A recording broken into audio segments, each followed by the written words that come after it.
Najkrajší pohľad na naše mesto je vraj zhora, z kokpitu lietadla. No verte, že Sabinov je krásny a vznešený aj z obyčajnej ulice. Len sa treba vedieť dívať a potom si toto malebné mestečko pri Torise zamilujete tak ako my.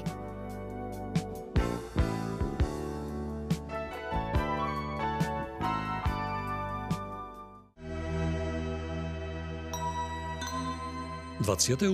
januára 1299 uhorský kráľ Ondrej III. Udeľuje Sabinovu právo voliť richtára, farára, právo súdu, lovu a oslobodzuje ho od daní, mýta a vojenskej služby. Sabinov sa stáva mestom a od roku 1405 mestom kráľovským.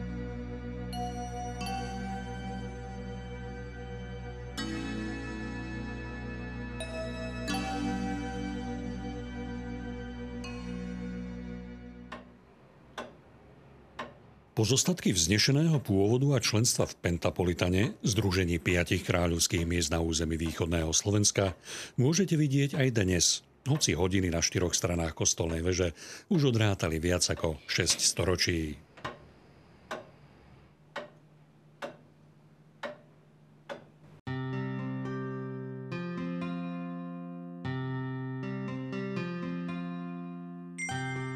Najstaršou architektonickou pamiatkou je gotický kostol zasvetený mučenickej smrti svätého Jána Krstiteľa zo 14. storočia.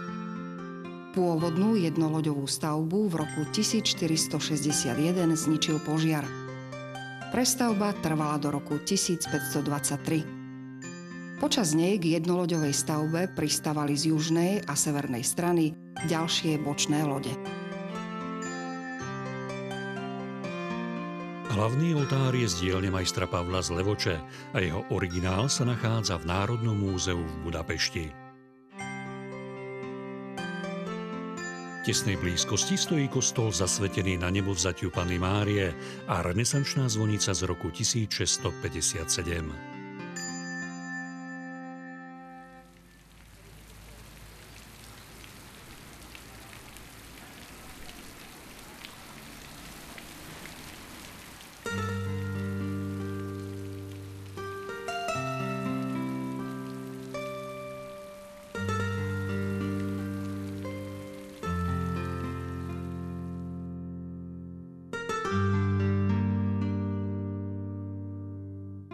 Najvýznamnejšou barokovou stavbou je piaristické gymnázium a kláštor z roku 1784. Jeho výstavba trvala takmer 40 rokov. Dnes v ňom okrem iného sídli aj Mestské kultúrne a informačné centrum.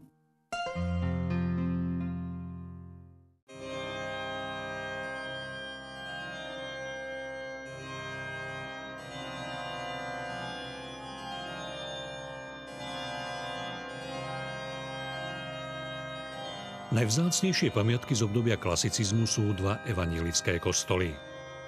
Starší nemecký kostol bol postavený na prelome 18. a 19. storočia. Slovenský chrám bol dokončený v roku 1820.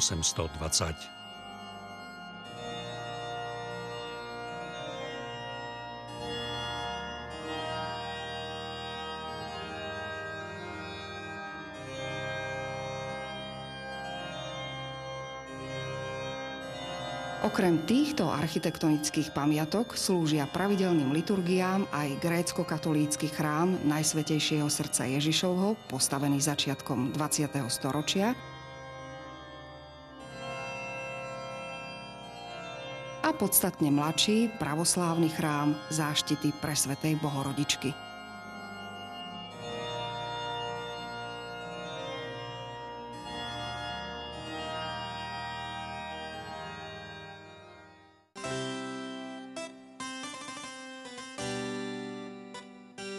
Kráľovskú históriu Sabinova najlepšie pocítite pri mestskom opevnení. Južná vetva s kamennými hradbami a 6 zachovanými baštami, pôvodne ich malo mesto 16, patrí k najzachovalejším na východnom Slovensku.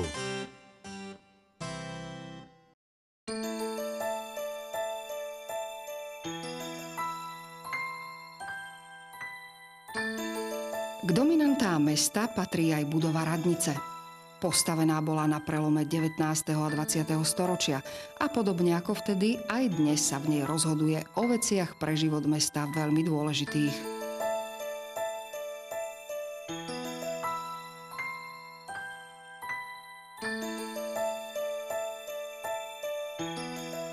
Pôvodné mešťanské domy boli v priebehu niekoľkých storočí často upravované a prestavované. Úpravy sa ale týkali predovšetkým hlavných fasád, a tak dispozíciu jednotlivých domov dodnes môžete vidieť v zachovanej pôvodnej skladbe. V roku 1993 bolo celé centrum Sabinova vyhlásené za mestskú pamiatkovú zónu.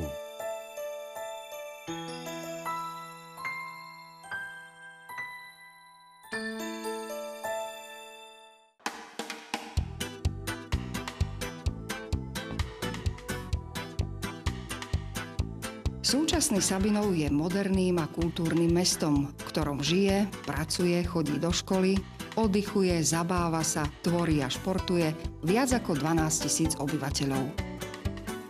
Každý rok sa počas 2. júnového týždňa zídu v Sabinove trhovníci z celého Slovenska na tradičnom jarmoku, ktorého klapancia je známa už takmer 40 rokov. V Sabinovej jurmak budze, keď dyšť padac nebudze. A keď zbudze, tak nebudze, bo dyšť padac budze.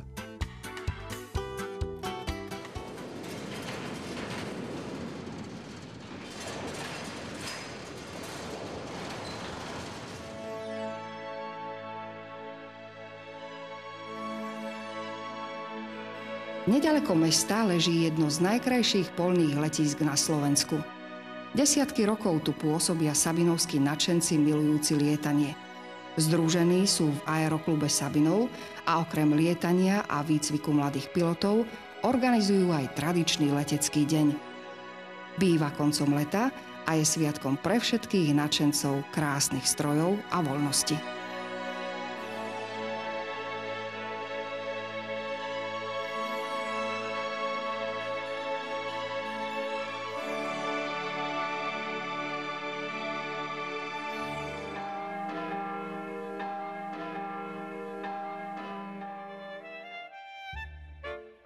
Sabinov je jediným mestom na Slovensku, v ktorom sa nakrútil Oscarový film.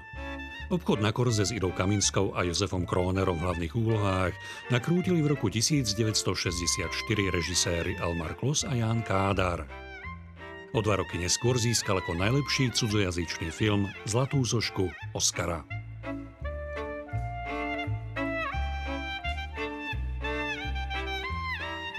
Úspech mala i jeho dramatizácia, ktorú po 40 rokoch naštudovali výborní sabinovskí ochotníci.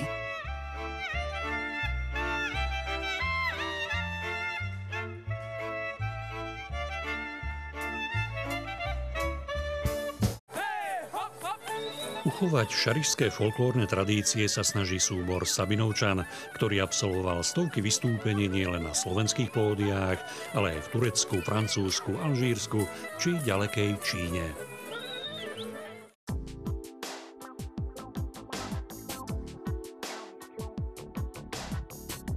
Okrem kultúry majú Sabinovčania radi aj šport a aktívny oddych.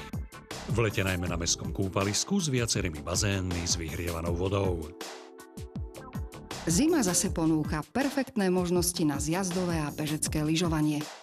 Široko ďaleko je známe lyžiarske stredisko Drienica Lysá, nachádzajúce sa len niekoľko kilometrov od centra mesta. Na umelej ľadovej ploche sa stretávajú milovníci hokeja. Atmosféra na zápasoch býva porovnateľná s tou na štadiónoch NHL, len v Sabinove hráčov povzbudzujú aj hviezdy na oblohe. V meste sa konajú mnohé kultúrne akcie, koncerty, výstavy, súťaže mladých autorov a recitátorov, tradičné dni Sabinova, ale aj jesenná strašidelno veselá maškariáda.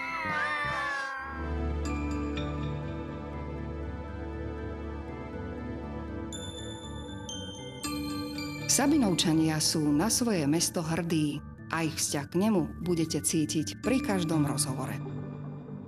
Sabinov je mesto, v ktorom je pekne vždy. Voňavo na jar, veselo v lete, farebne na jeseň a mrazivo v zime.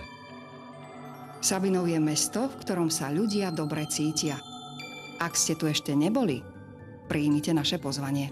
Hoci aj zajtra.